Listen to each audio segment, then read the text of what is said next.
श्री राम जल को देव बनाकर पूजा नहीं कर रहे हैं, ऐसे ही वो गंगा को मैया कहकर संबोधित नहीं करते हैं, बल्कि वो बताना चाहते हैं कि हमारा जीवन पर्यावरण के साथ कितनी तारतम्य बिठाकर रखता है, कितना जरूरी है। वो हमारा ध्यान इस दिशा की ओर केंद्रित करना चाहते हैं। सज्जनों, याद रहे, पर्यावरण से हम हैं, हमसे पर्यावरण नहीं है।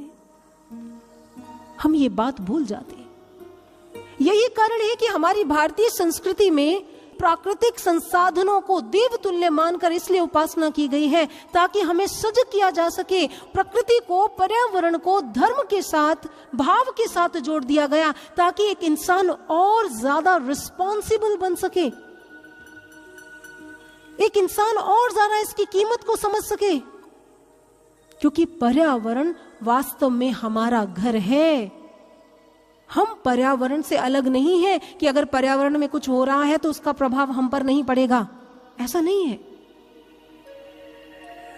और बिना प्रकृति के, बिना पर्यावरण के, मिट्टी, खाद, पानी, इनके हम अपने अस्तित्व की कल्पना भी नहीं कर सकते हैं सज्जनों। लेकिन विडंबना यह है कि आज हमारा पर्यावरण इतना प्रदूषित हो चुका है, आज हवा इतनी दूषित हो चुकी है कि सांस लेने के लिए भी हम मुश्किल में आ चुके हैं। क्यों? कारण क्या है? हम इतने दिन प्रतिदिन इतने वृक्षों को काट रहे हैं सज्जनों। कितनी विडंबना की बात है, प्रकृति ने हमें बिना किसी मूल्य के, बहुत साधारण से, सहज में इतनी कुछ अनमोल निधियां दे दी, लेकिन हम उसका सदुपयोग करने की बजाय हम प्रकृति का ही शोषण और प्रकृति का ही दोहन करना हमने शुरू कर दिया। जो पेड़ निस्वार्थ भाव से हमें ऑक्सीजन देते हैं, हमने दिन प्रतिदिन उन्हें काटना शुरू कर दिया सज्जनों।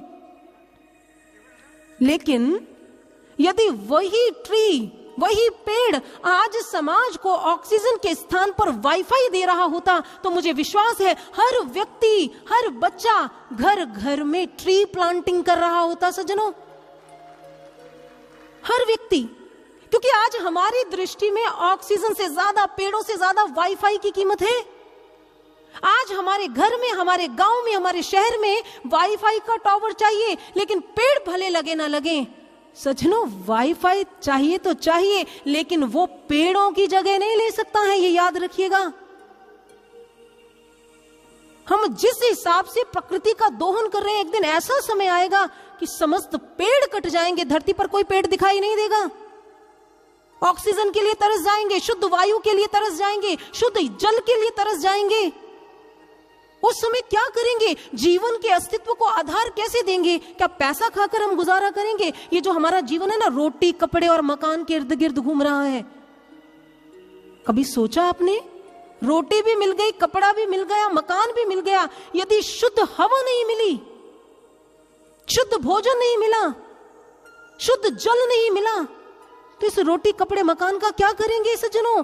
हमें सजग होना पड़ेगा, प्रभु श्री राम जी के जीवन चरित्र से सीखना पड़ेगा। आज जल की जो समस्या हमारे दस्तक दी हुई है ना, यदि ऐसे चलता रहा, एक एक बूंद के लिए तरसेंगे। लोग कहते हम क्या करें? गुरुदेव सर श्री आशुतोष महाराज जी कहते छोटे छोटे प्रयास जब इंसान करता है, बूंद बूंद से सागर बनता है। हमारी अपनी रिस्पॉन्सिबिलिटी है, हम जल को सुरक्षित रखें, उस जल को सुरक्षित रखें जिसे धरती पर गंगा मैया के रूप में उतारने के लिए भगीरथ ने तप किया था। कोई तो कीमत होगी इस जल की। जिस समुद्र के आगे भगवान श्री राम जी ने 3 दिन तक तप किया, कोई तो कीमत है। इस जल की कीमत उनसे पूछिए जो मटका भरकर लेकर आते हैं और उससे एक एक बूंद से काम चलाते हैं सज्जनों। हमारी रिस्पॉन्सिबिलिटी है ये। खाते समय, भोजन बनाते समय, गाड़ी साफ करते समय, ब्रश करते समय, छोटी छोटी एक्टिविटीज है। हमें रोजमर्रा की जिंदगी में अपनी शैली को बदलना पड़ेगा, अपने लाइफस्टाइल को बदलना पड़ेगा। और यदि लाइफस्टाइल नहीं बदला तो स्थिति बद से बदतर हो जाएगी सज्जनों, स्थिति बद से बदतर हो जाएगी। और केवल विचार कर कर बैठे रहने से कुछ नहीं होगा, केवल दुख प्रकट कर लेने से प्रकृति की समस्याओं का समाधान नहीं होगा।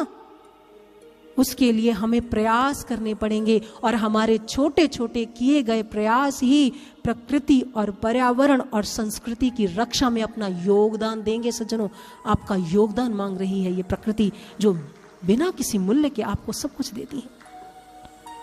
इसलिए दिव्य ज्योति जागृति संस्थान की ओर से हमारा एक प्रकल्प है, पर्यावरण संरक्षण, जिसके तहत गुरुदेव की कृपा से केवल विचार नहीं दिए जाते। महर्षि कहते हैं प्रकृति से कनेक्ट होने के लिए जो कण कण में वो चेतना, वो शक्ति विद्यमान है, जब वो प्रकट हो जाएगी आपके भीतर में, तो आप हर कण में उस चेतन तत्व को देखेंगे। फिर आप प्रकृति का निरादर कर ही नहीं सकते हैं, फिर आप उन्हें देवतुल्य समझकर ही उपासना करेंगे।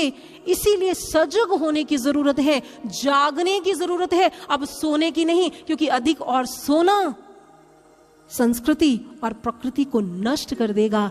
इसीलिए ब्रह्म ज्ञानियों का ये काफिला दिव्य ज्योति जागृति संस्थान की ओर से एक आह्वान लेकर आया है कि अब भी समय है, अब भी हम अपने कर्तव्यों का, अपने दायित्वों का निर्वाह करें और अपनी संस्कृति और प्रकृति की रक्षा के लिए वो हर भरसक प्रयास करें जिसको करने की आवश्यकता है। और ये ब्रह्म ज्ञानियों का काफिला कैसा